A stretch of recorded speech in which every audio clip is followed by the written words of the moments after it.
because somebody doesn't magically join your email list. It come from some traffic source in the first place, and that's either Google. I mean, predominantly, it's cut to the chase. It's either Google Ads or it's a Meta. Really, they're the two fundamental ones. You can get into TikTok and organic and Pinterest and things like that, but fundamentally, it's probably the easiest differentiator is it a Google Ads business, is it a Meta business, or is it both? So, shall we chat about that? Because I think the first thing let's do is let's not talk about.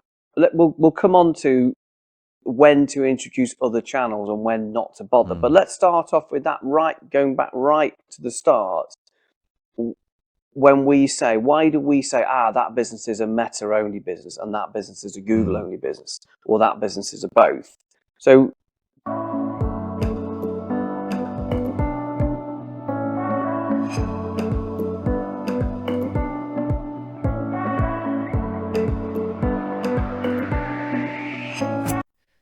hello, Ian. How are you? This fine, good morning. I don't even know what it is. May day. May, and the weather is spectacular in the UK at the moment. Is it? Well, we're right here actually. We can't complain. It's kind of nice and go out for a walk as long as it's not raining. I don't mind. It's okay. It was funny because someone said they wanted to. Said, "Oh, coming over to New Zealand in June," and I was like, "Do you want to meet?" And I was like, "Oh, that's ages ago." Away, and it's like, "It's June." No, that's next month. It's just this year has flown so quick. I don't know what happened to it. Heads down, I guess. Doing lots of e-commerce work, but here we are. Almost midway through the year. So, what would you want to introduce today's subject and bring it in, and we can get into it.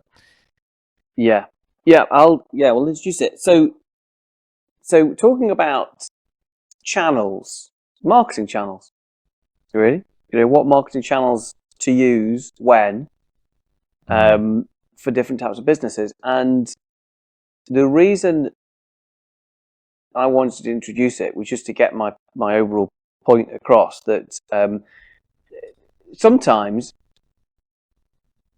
you can try and use the wrong channel for the wrong type of business. Sometimes you can try and use lots of channels when you only need to use one, because you're not big enough. And I think so. That's the most important question is, when we have grown. I mean, because we've grown some businesses that are doing 15 million turnover pounds online only on one channel, and we've grown some other businesses that have done 10 million pounds on the other channel. So one was on Google and one was on Meta, and some businesses will only work on Meta, and some businesses will only work on Google, and some businesses will work on all of them. And when I say Meta, I mean paid social. And it's really interesting why that is. And I think for you and I, it's been an absolute, it's common sense. It's a no-brainer. Not that we're, professing to be, the geniuses of everything, but I think it generally is. It's like when we're looking at a business, we go, "Oh, that's a Meta business," or "That's not a Meta business. That's a Google business," or "That's a both." And it's interesting to just, why? Why is that? What is it about those that? Yeah. So that's why I think it's interesting.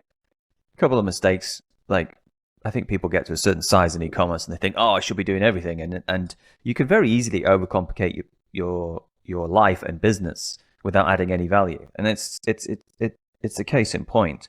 And then also the other mistake is choosing the wrong channel first, because you could have a great business model, you've just chosen the wrong channel. And so I think it's understanding which ones to use when and why and how they work. And we're not really talking about like SMS and email particularly. Obviously, we want everybody to use email. It's not. We don't even call it a channel really. It's more of it's part and parcel of your e-commerce site. Like, you're going to do email. Now, having said that, I mean, I just heard myself saying it, and I went, well, I actually know quite a lot of people who've come to us who do really well, who haven't even started email, and they'll work in like Mr. Windows, for example, who's doing very well in Australia. Like they haven't even really touched email. They're just starting to touch email. They've doubled their revenue year on year. They're doing fantastic. We've had to update their targets when I'm mentoring them. But we haven't even touched email. So there are businesses out there who really don't do anything with email, and it's not the kind of as fundamental as some businesses felt. That doesn't mean that they shouldn't be doing email, but like I think email it's something they can choose. I think email is slightly different because it's not the email that's driven the initial person to the website. Because somebody doesn't magically join your email list. It come from some traffic source in the first place, and that's either Google. I mean, predominantly, it's cut to the chase. It's either Google Ads or it's a Meta. Really, they're the two fundamental ones. You can get into TikTok and organic and Pinterest and things like that, but fundamentally, it's probably the easiest differentiator is it a Google Ads business, is it a Meta business, or is it both? So, shall we chat about that? Because I think the first thing let's do is let's not talk about. We'll come on to when to introduce other channels and when not to bother. But let's start off with that. Going back right to the start. When we say, why do we say, that business is a Meta-only business and that business is a Google-only business, or that business is a both? So do you want to take that one? Yeah, so the only other, when you were saying, it was like the other businesses we come for channels, like that we do come across SEO-only businesses. They do exist and they are out there and there people do it, but they tend to be very established websites who've been going for a long period of time, in my experience. So your question was, why Google, why Facebook? So if Google, in order to get Google Ads to work, people have to be searching for the product. So the product has to be something that is established, that people know they want to buy. So take Bedding Envy, for example. Bedding Envy sells bedding. People know they want white sheets. They know they want bedding sets. It's there. We're in the market with a good value proposition, and it works. But let's say we came up with a different model of sheets, like in hotels, and they rent their sheets. They don't buy the sheets. They rent the sheets and they wash them, and people give them back. Let's say we brought that model to consumers, like rent your sheets and all that kind of stuff. Like that'd be very difficult to sell on Google Ads because no one's looking for that. No one's looking for that. That you come to the site and they go, "I'd want to buy some sheets." You can't buy them. You've got to rent them. It's not what people are looking for. So that market hasn't been established. And so Google is very good when there's established markets, people looking for the specific products. And, ultimately, it is very much like what we talk about with our marketplace analogy. You're walking in to a huge marketplace and everybody's selling the same thing. And the people walking into that marketplace want what that marketplace is selling. And you have to differentiate yourself within that market through price, through imagery, through trust, credibility, all those things. So that's when Google Ads would work really well. And so, like particularly, like we've done it with men's clothing, we've scaled really well. We're doing it with water filters at the moment. We're doing, anything where it's kind of like, I need that, let me have it. It's the only place. Yeah, I think Google is the only place really on the internet where you have intent to buy, and you're getting in the way of somebody who wants to buy something, typically. So I think it generally falls down to Google Ads tends to be more. I would say it's slightly more of a problem solving. It lends itself to slightly more problem solving rational purchases. Well, maybe we should say when it doesn't work, and then that will give us. Yeah. Maybe give us. Yeah. Well, it doesn't work. Okay. It doesn't. Well, the example is we're working with a really nice brand of trainer at the moment, and it's a fashion brand, and it's a brand of trainer, and if you think about how you would do that on Google Ads, you'd be going for people who were searching for white because they don't know the brand. We're trying to recruit new customers. They don't know the brand exists at this point. And so, what you'd be doing, you'd be targeting people who want, cool white trainer, or, funky white trainer brand. I mean, it's very, very generic. It just wouldn't work. It would be ridiculously expensive to bid on that, so it wouldn't work. So that's an example of where unless the brand has been built. So you can sell Nike trainers on Google Ads because everybody knows Nike trainers and they've built up the brand. Yeah. But you can't, like, if Nike, if you came, Nike kind of just launched a new brand under a different brand and nobody knew about it and tried to sell them for the same price. It's not going to happen, So an example, so take a clothing example that would work. So there was a company that we were working with years and years ago, and we said, and they were selling to slightly older demographic of men, and it was the elasticated men's trousers. Do you remember that? We said, like, what's your biggest selling product? And they said, and they were doing, like, I think about 50 million, in the UK. So what's the best product you sell? Well, the biggest product you sell? It's elasticated men's trousers, and that is something that people want. They Google it, they want elasticated men's trousers. And really, you're just getting in the way of that traffic. There's a need there, isn't it? It's scary to think that that's going to happen to us. There's obviously a point in a man's life when he goes, I need elasticated trousers. Yeah. Let's go, let's sod these belts and things like that. We need to, that's what we need. We need to have some room to grow. Yeah. Yeah. And then it's like £50 million market in it. So I'll just go back. So I think, for Google is where you're really getting in the way of an intent to buy, that they're looking for something like car battery would be an example of where it would work well. So, if you think I need a car battery, I need it now, you're not going to go on social media and start browsing for, whatever, and trying to, in the hope that you're going to find a car battery that fits your Honda Civic. You're going to go onto Google and you go, Honda Civic car battery. And because the need is there, and you're getting in the way of that traffic. And so, but if you move over to the Meta, is the reason why Meta's and the Google is really powerful, is that obviously Google is getting in the way of people that want to buy something. But Meta, you're able to target a much more specific audience that you can't necessarily do within Google. I mean, they're trying to change it, aren't they? They're trying to do more of audience behavior-based stuff. But really, the main sale of Google is you're getting in the way of people that want to search for your type of product. And whereas Meta is you can be much more specific. So, they're going back to that white trainer example. In Meta, we can go and target specific demographics of specific people based on interest or brands that they like, other brands like Veju trainers, for example. People who like this particular brand, we can go and target them. So we can be much more specific. But that's just the difference, is they're not going into Meta or Instagram looking for that particular, I really want to go and look for some trainers. They tend to be, generally looking for other things. But so that's why it's different. Yeah, and the reason they're better at it is if you think about it, Google, like all the data, a lot of the data that Google collects is kind of like off-platform. So like you don't do a lot on Google. You come and search, and you might log into your Gmail and all that kind of stuff. But like it's limited to what they can collect. Whereas Facebook has got all those signals about who you're friends with, all the groups you're in. Like it's got all the groups, and there's a reason why Facebook has built all those groups. It knows that, so-and-so's into gardening, so-and-so's, having migraines at the moment, so-and-so's kind of struggling with,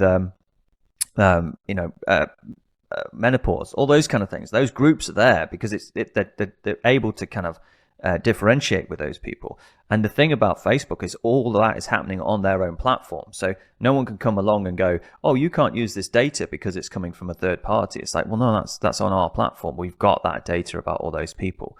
So they've got a much better idea of what people are doing. And so, Google had these kind of affinity markets and then these in-market markets. So like the affinity market is something that you're interested in. You're interested in cars all the time. Like it's one of your interests, like racing cars, for example. Whereas you're not in market for a new water heater for your home all the time.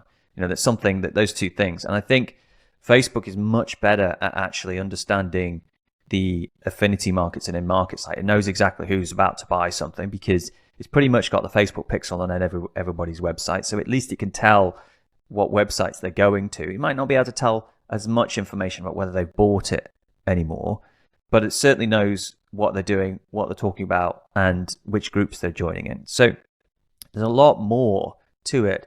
And I was just saying to you before, I think the most powerful thing Facebook has still got is if I sold, our sheets to you, for example, and the advert came up and it said, these sheets are liked by Ian, Annette, and Derek, which is obviously our family well, it's not obvious, our family members' names. That is so powerful that it's going to make me want to look at them, because it's like, oh, these are bought by so and so, or these are liked by one of my friends. And that is a very powerful signal to someone to go and check something out that might be new. And you can't do that on Google, because Google doesn't know your friends, can't suggest that. And so therefore, Facebook can sell a product that is more of I don't know what that is. It looks nice, but I'm not sure whether it will suit me. So it's more of a kind of like further down the sales cycle. And also brand, you can build a brand on Facebook. Yeah, I think that's also a good point, isn't it? That we would say actually it's quite different. I wouldn't actually say it's not a clear cut, because this is a dangerous thing we're about to say actually now. But because we're about to say you cannot build a brand on Google. You build a brand on Meta. But it's not actually true, because no. You look at the businesses that we've scaled. The one we mentioned at the start, the men's tailoring business, that was a business that's only just started to look at Meta as an example, and it's all come from Google and some direct mail. And look at our own Betting Envy, doing 3 million quid, in its first year trading. Really, that was all on Google, and we didn't do Meta because it's not. We were lazy. Maybe we're not saying you can't building a brand. What we're trying to say, I guess. So let's work out what something that wouldn't work on Google that we're thinking about. So, like, we talked about that. So, like, let's say, like Sarah Horan's handbags, for example, right? Sarah Horan's handbags. She sells handbags, and she's got some of the handbags slightly more expensive than your bog standard handbag. It's very difficult for her to build a brand on Google, because people are looking for a handbag, and they're always going to discount that £400 option because there's like a £150 option, that they can go for. So therefore, the brand is only built on Google when people consume the product. And so if you're not selling anything, you don't build a brand. And so that's the difficulty. So if you can't get started on Google, you could never build a brand. Whereas on Facebook, she can demonstrate that she's got a community behind the existing customers with all the comments and the shares. She's got a Facebook group. There's all that kind of behind the brand that's building it.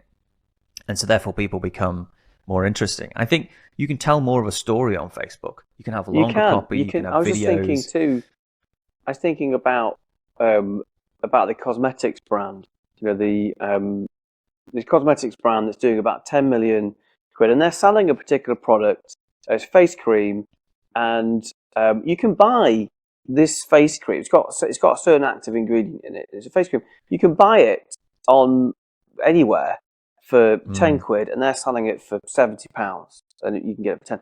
So the problem is, if you go into Google and put that particular active ingredient face cream into Google, you'll come up with so many cheap, £5, £6, £7 versions. They're selling the same thing for 70.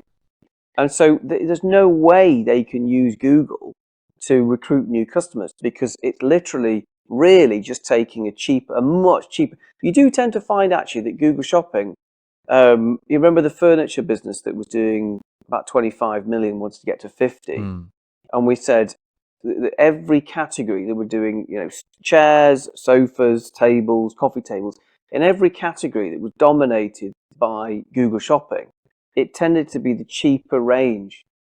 It was the lower range price points.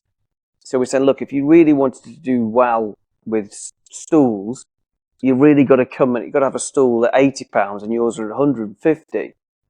And so seems to be, I always use the metaphor of like the middle of the river.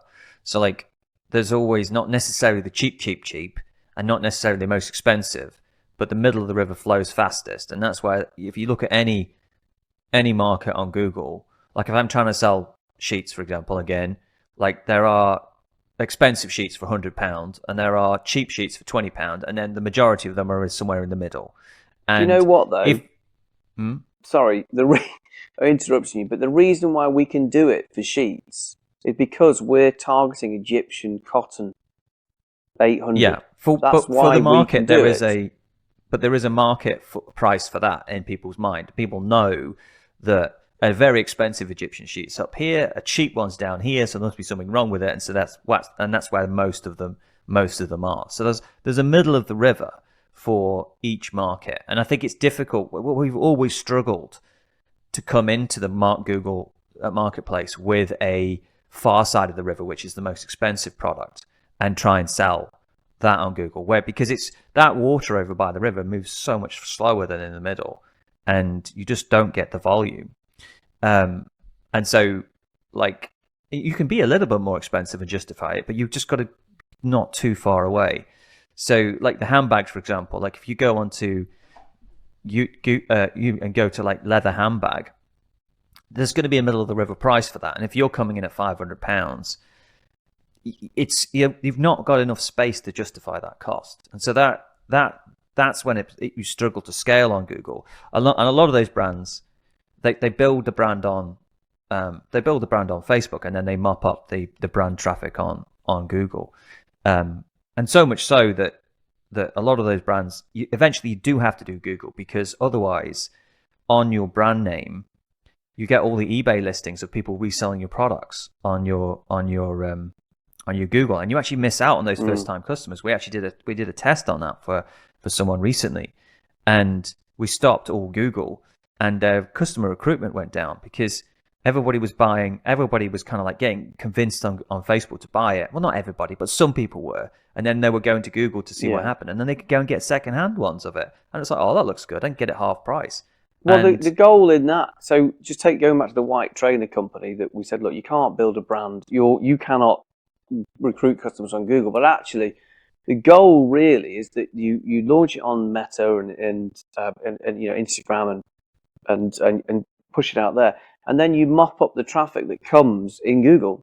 So you do still bid, you still are on Google, but you're mopping up that traffic, because in that particular case they were selling on lots of marketplaces like ASOS marketplaces, and there was quite a few of these sort of boutique fashion marketplaces that were picked up this shoe brand. And like you say, if they hadn't been on Google, but you're just getting in the way of the branded traffic in Google. Yeah, as soon as you build a brand, you want to be on Google, because if 100%. You've got a brand, you want to monetize. It, within some limits. I mean, sometimes people will never bid on your brand and those kind of things, but ultimately, I want to bid on my brand, and I want to control it. What people are seeing on there. But and I think the other thing about Facebook is that you can pretty much do the wholesale on Facebook. So by the time someone has come to the website can become an order taker. Just an order taker. Just a transaction taker. And Facebook is trying desperately with Instagram shops and Facebook shops to kind of bring the transaction within Facebook and stuff. To some degree it's working, some degree it's not. But and same with TikTok shops as well. They're all trying to bring the message, the whole package within their own platform. And obviously the reason they're doing that is because they want to control the data. Because as soon as they go off their app on the iPhone, they lose like 80% of the data on the iPhone.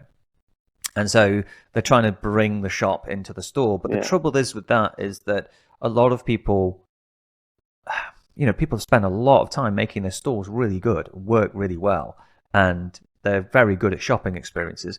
And it's obviously going to be difficult to make that same kind of shopping experience on a Facebook shop. So, and it depends on what you're selling. If it's the cheap, £30, low average order value, impulse buy, it can work really well, can't it? But if it's a higher average order value, more of an intense considered purchase, it's a bit harder, isn't it? But can I ask? I think what the other interesting topic is why we're saying, if you're growing from 0 to a couple of million, why we would say it can be a massive distraction by introducing another channel. And we're saying, really, don't spread yourself thinly. Just focus on dominating one channel, because we tend to find that if we have one channel that's working and you're getting a decent ROAS and you're scaling, focus on that until you're doing, I mean, I would say really probably a couple of million turnover. You don't necessarily need to introduce another channel.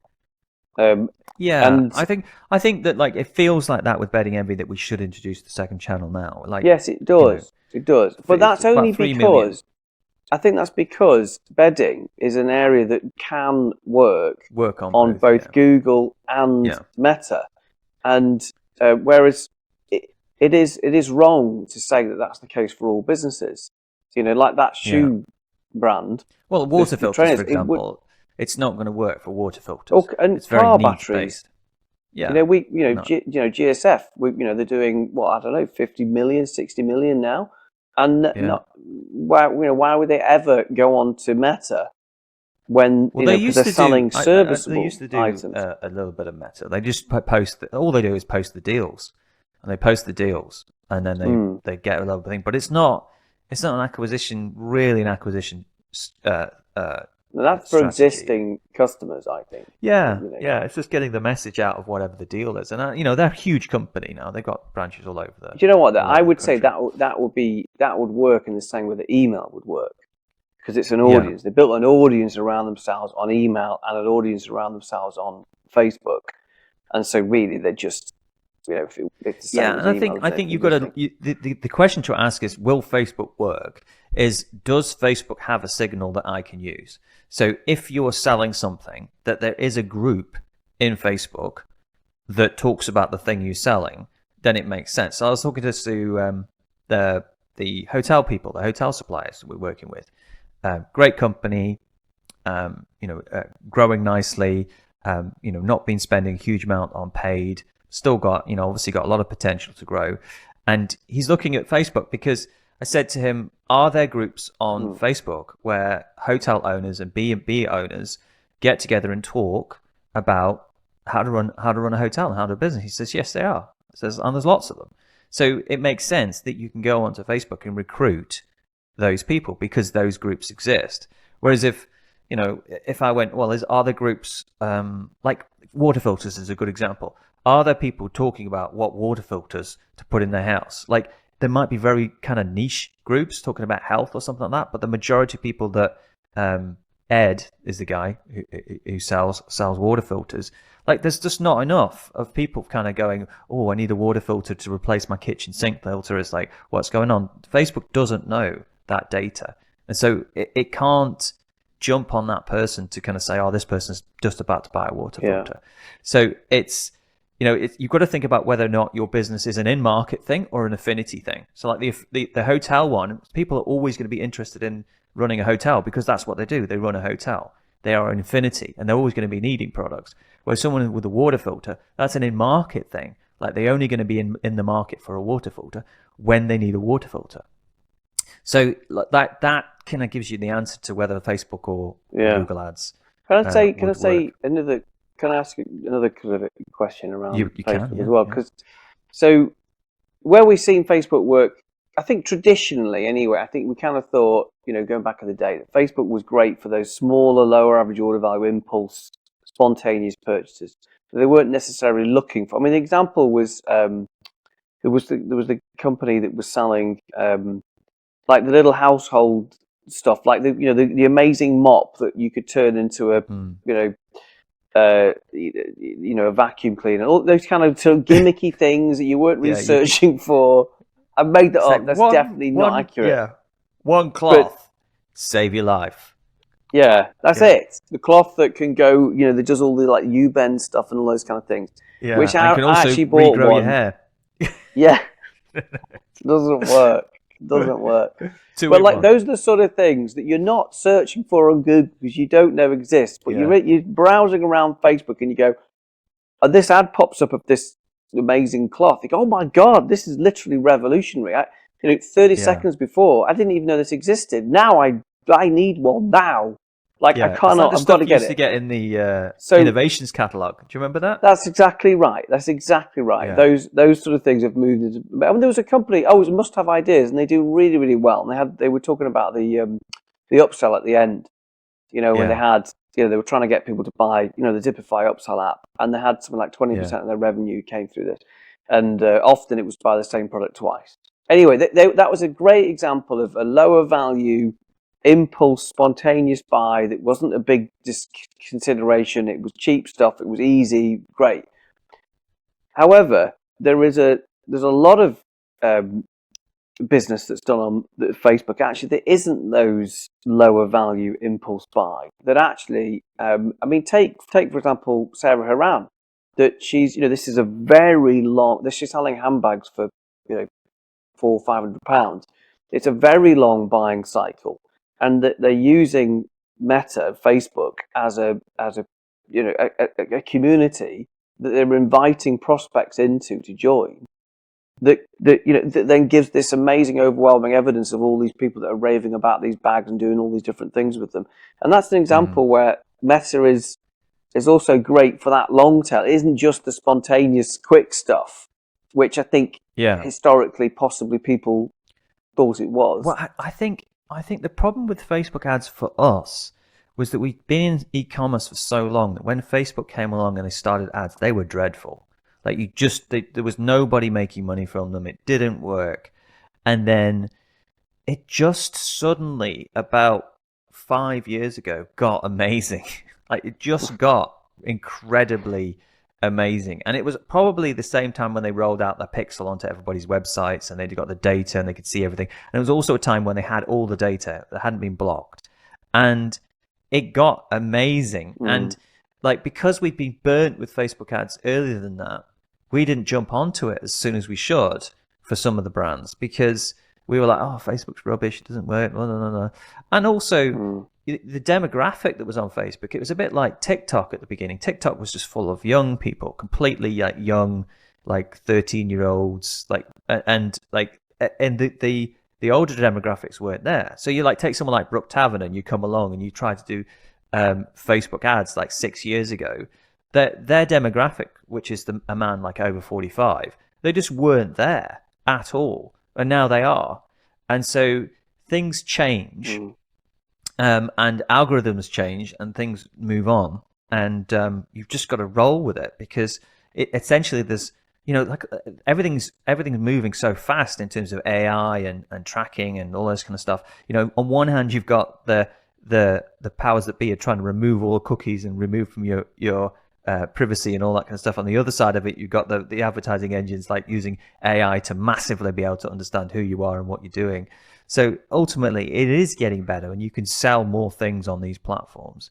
And I think a lot of the iOS 14 stuff has got better. I mean, it was a real problem at the beginning, but like there is targeting, and a lot of people we're seeing are doing quite well with it. So it's just choosing that right channel. Like, is it Meta? Is it Google? And then the other channels that we wanted to talk about were Pinterest. So, do you want to talk through about Pinterest? Yeah, I've got one example. I'm just gonna summarize very quickly. Finish that because as you were chatting about Google and Meta, I was just to say it doesn't necessarily have to be your entire product catalog on both. So there are certain, if you're a hybrid business where you should work on Google and Meta. So take bedding, which is one. We wouldn't necessarily put like the whole thing on Meta and the whole thing on Google. We might say, actually, we're going to use these products to recruit on Meta. Maybe it's the bundle, the bedding set on Meta. That's a really great, starter kit. And on Google, we might put, a much bigger product range on. And it's the same thing. It's the same thing with Brooke Taverner. Let's talk what we did about Brooke Taverner with the Brooke positioning Taverner, experiment. Hopefully they won't mind us saying this, but it was bloody obvious when we look back. So we did the meta positioning test, which we talked about, and we said, okay, let's test the different categories. And this was for Meta. We started thinking, well, Meta's never really worked for them. Never really worked. And we tested jackets, trousers, suits, and shirts, and we'd created some nice ads for each one of those, and we tested a few variants within it. But basically, we went, okay, let's put some budget around these different product types, and it became very obvious very quickly that shirts is the one that was performing better as opposed to trousers, jackets, and suits. And it's very obvious when you think, well, how often do you buy a shirt? If you're a man, how often do you buy a shirt? It's only men's clothing, so I'm not being sexist. We're only targeting men. It's how often do you buy a shirt a year? I probably buy shirts 3, 4, 5 times a year. How many times do I buy a suit? It's more of an affinity audience, isn't it? It's like, I'm interested in buying shirts. Like, you just are. You always need shirts. It's much. And so, much so more frequent. So shirt became that was like, oh, well, that's bloody obvious. So prior to this, they'd done everything. We're trying to do a bit of everything. Yeah. No, it's nothing to do with it. It's shirts. We're going to focus on shirts. And then we tested the creative around the shirts. When I say the creative, the photo. Is it a man wearing a shirt, or is it is it a man wearing a shirt on a lifestyle shot, like walking down the I don't think you should give the answer away. I think you should keep it secret. You should. I'll keep it secret. Yeah, keep it secret. But basically, like. I forget people listen to this. Yeah. Don't give all the secrets away, because but one thing I was going to say to you is like, we've got a large online garden center who's doing a positioning test at the moment, and it's never done Facebook before. We think Facebook's going to be really good for them, and obviously most time people would rock up and just start ads, but the whole positioning tech focus has been absolutely fascinating, and it's been like saying, well, why do people buy plants online rather than offline?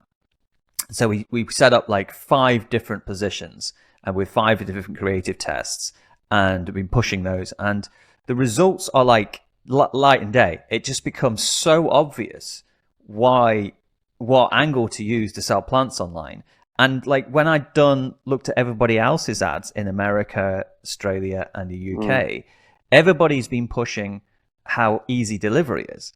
And it turns out that's not what the customer is interested in. They believe that they believe that if you're selling plants online, that you can deliver it okay. Now it's moved on from that. And again, I won't give the secret away because it's their positioning, but it is completely fascinating that once you're launching on Facebook and the positioning, you're going to have a much better idea of how to actually sell to the audience. So doing a positioning test, if you've not done Facebook cool thing about before, it, is really good. You're onto the right track when you look at it. You do the positioning test, and you look at it, and you go, "Well, that's so obvious. Of course, it's that." But you can't see it at the time before you start experimenting. You just can't see it. But when you look back, you go, "Well, that's completely. Any numpty could have realised that, but you just can't see it at the time." So I think that was just interesting as well in terms of just okay. It doesn't have to be all the products. And it doesn't have to be, all the angling. You have to find out exactly how you're going to position. Yeah, fantastic. And that's been one of the big learnings. We've actually created a whole process for that, and that's been really fascinating. And it's the same thing we'll do for Bedding Envy. Before we launch that, we'll do a positioning test on that. So when we launch into the Facebook ads, we'll actually know the ads that are going to work early days, and we won't have to spend thousands of pounds or thousands of dollars trying to work it out. Like, why would we when we can do a positioning test?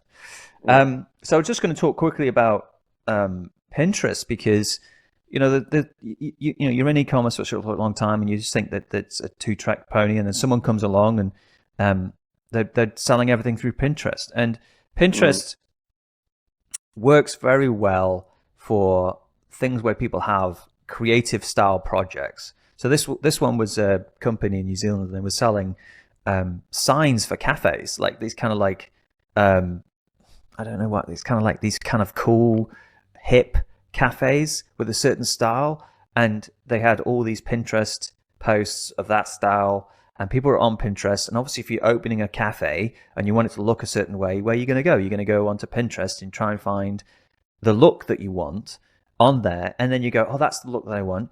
What are they using? Oh, all those signs. I can get those signs from here, here, and here. And so if you've got that kind of business where people are doing big I guess not design projects or interior design projects. I guess big interior design projects is probably the right place. Then Pinterest can be very, very useful. Like we said to the ceiling tile people that we're working with, like there's, like if people are doing fit outs for buildings, they're going to go and, well, I want to do a foyer and I want to do a, the lift area and those kind of things. They're just going to go onto Pinterest and look what's there. You and go, you then look they're going to for go and say, well, how do I inspiration. create that? Yeah, you look for inspiration. I mean, actually, we found that very recently because there's a UK homeware business that we're working with, and they have a tremendous amount of traffic from Pinterest. Huge. Well, when I built this studio at the end of the garden, I was on Pinterest looking at studios all the time. It was like one of the funnest things I had. The only problem is that I'm in New Zealand and you couldn't get absolutely anything here. But if I was in the UK or the US and I'd been selling stuff for studios in the garden, I'd have made out, because it's like, oh, that's the deck I want. I want that one, and I can, you can get that. It was just like that kind of product. The problem with Pinterest is that you get a lot of sales for Pinterest when you're advertising, but it's very hard to track because imagine a garden studio, for example. Someone might be looking at that for 6 months before they actually pull the trigger on it. So it's a little bit. It kind of works in the same way that organic can work, in that you can get a lot of traffic. But it tends to be window shoppers who are just browsing, and so but it tends to be very cheap and great. I mean, obviously, what you hope is that it converts into a buyer, and I would say that it's great because it does bring people to the site, which you can then retarget to, and you can try and get their email address for. And it does. In the case in point we said before, what was happening is that a big, vast chunk of their top of funnel was coming through Pinterest, and then subsequently, but it was paid Pinterest as well. It was paid Pinterest as well. But then what was happening is it was driving brand searches after. So this is a brand that probably people have never heard of. So they're not going to magically Google this particular brand name. Never heard of it. So it's coming from somewhere, and it was coming from Pinterest. So it was starting off in Pinterest, and it was filtering then down, and then they ended up Googling the brand. And you took Pinterest away, and that brand search drops dramatically. Yeah, and I think that in that kind of business where you can't track the sales directly to Pinterest, but you know it's happening and you know it has a big effect. You just have to track it with revenue, and you say we spend 10% or whatever on Pinterest advertising, and if as you scale the Pinterest spend. That's really all you can do, because you know that it's very coupled with it. And then you would have to find a leading indicator to say, cost per click needs to be this. Email acquisition, really. Yeah, but Pinterest really, that was where it was starting. It's very interesting. And then the other one that I was going to talk about was TikTok, because there's TikTok shops are coming in, and then we are starting to hear a few stories of people who are doing okay with TikTok. Nothing like, oh my God, I'm just doing TikTok, I've dropped everything else. But it is starting to become something, and they are starting to roll out. I mean, TikTok shops have been in America for a while now, but they're starting to roll the TikTok shops out to Australia, New Zealand, and other places as well. God, tell you what, I was on stage. I was in Hamburg last week, and I was listening to the TikTok shop dude. Oh yeah. Who was he was like, this is all you need. You don't need anything. You don't need anything else. It was incredible. Well, you see, they will it's incredible if you're selling. Brand. Yes, they will. But I mean, there was the story about TikTok selling those heaters that blew up, and they had to ban them from TikTok because everybody was buying these heaters. Yeah. Just watching, but I do. Jeremy Clarkson's farm, and he was selling cider that blew up. Oh, did he? What, season 3? Yeah. I'm watching. That's good. The 3. piglets. Yeah. The piglets of. I know. Yeah. That was quite emotional. But yes, Kath made me fast forward through that episode. Did you? I watched it with my kids, and then we all woke up in the morning talking about it. But yes, TikTok. Go back to TikTok. I think it's I would put it in the same camp as Snapchat in a way. that you can you know what if your customers are on TikTok and you have a product that is an impulse, spontaneous product, I think you could do really well. I think you do Or really like well. in that demographic, like fast fashion, kind of young, all that kind of Oh stuff. yeah, Like, that's where they are. It's like early Facebook, yeah, early Instagram. You're still getting a lot of yeah. organic reach. Like, for example, Ben, who is my son, you're his uncle. I am. Just so you know. He set up he's done some maps. He's in the style of Lord of the Rings. It's called Elvish Maps. Just a plug for him. Go buy his maps. And he has done some videos on TikTok, and he's got some of his videos got like 40,000, 60,000 views, and just doing his art and all that kind of stuff. And he's sold, I don't know, about $2,000 of maps in about a month from just organic TikTok. So it is there, and there are buyers there. And obviously he doesn't. I mean, I said to him, you need to get 10 sales before we'll do advertising. Thinking that would take a while and now he's done 10 sales. So we're going to have to start doing something else. But like he actually is, his model at the moment is just to create more TikTok videos and get some sales and see what happens, because he's making good money from it. It's a decent margin. It's print on demand. He's now doing, he does these Lord of the Ring Max in style. He's done an Australian one, he's done a New Zealand one, now he's doing a Canada one. And, as you go and get on TikTok, you get more followers.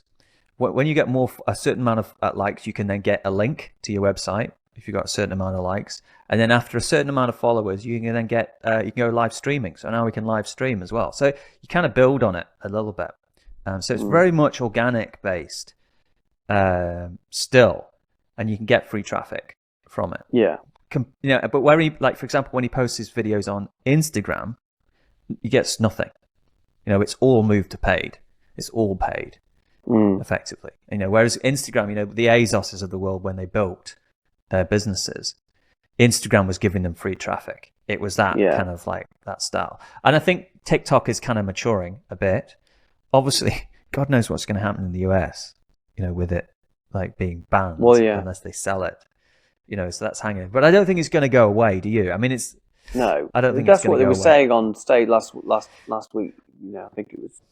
Well, it's a bluff. It Probably a bluff, isn't it? Saying, if we have to sell it, we'll move out of America. It's just like, well, what's the point if you're going to do? Just run it in the UK, Europe. But somebody asked me last week on the program, said, and this is a business that's doing about 80 million and doing Google, but also some Meta. And they said, well, what do you think about TikTok? And I said, well, the easiest thing to do is take the best creative that you've got in Meta that's really working and just do some tests. You don't need to go and do a load of new video creative. Just take the best, and I think there's no harm in that at all. You're just taking the best of Meta and just putting it on TikTok and seeing how it goes. There's no issues with that whatsoever. I think that's what people are doing. That's what people are doing. And I think probably over the next couple of years, you'll start to see it get a lot better at targeting and selling and all that kind of stuff. I think it's still in that kind of like, we need to grow. We need to give the free traffic to everybody because we've got to grow. To keep them coming back, to kind of make things like Ben can go and create a video and do $2,000 worth of sales. That makes him want to put more content on there and drives more people to the channel, and it builds it up. Like, eventually they'll take that away, and to make money from it, it'll have to be advertising. So at the moment, it's still very, very organic led. But they will transition, because they have to transition to that, because otherwise it doesn't become a business, does it? So. Yeah. Anyway, and you should go home and I'm relax. tired now. Yeah. Finished. Indeed. Yeah. All right. Well, thank you, Mark. That was an interesting conversation about channel. Yeah. Appreciate that. Awesome. And if anybody wants to take it further and talk to us about any of those things, please just reply private to the email that we send out, or just go onto our website and hit the application button, and we'd love to work with you. What is our website? HammersleyBrothers.com. HammersleyBrothers.com. Got it. Yeah. Nice. Awesome. Thanks, guys. Cheers. Cheerio.